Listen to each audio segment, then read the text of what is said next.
সালাম আলাইকুম ঠাকুর ভাই, কি দিচ্ছেন বেগুনের চারাতে? কীটনাশক দিচ্ছি ভাই, বেগুনে ডোগা ছিদ্রকারী পোকা।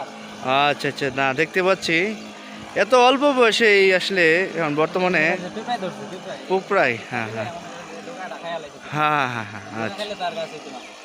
আচ্ছা ভাই, আপনার সাথে জানতে চাইছি আপনি এই বেগুনের পাশাপাশি আপনি কি করছেন, মানে বেগুন বেগুনের চাষের পাশাপাশি বেগুনের পাশাপাশি আমার ভাই কলা আছে। কলা করছেন কলা না? চাষে আমরা খুব লাভবান তো ভাই। আপনি কি নতুন একজন উদ্যোক্তা? তো আপনি তো এর আগে কি করছেন কখনো? এর আগে কিছু কিছু করছি ভাই, বেশি করি নাই। এই সব নতুন নতুন আর কি মনে করেন যে করতেছি আর কি।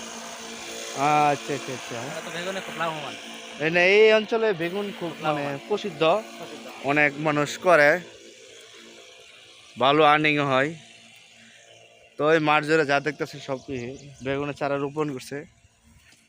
আমি আসি এই লেগে কাজ করি, তো চোখে পড়ে।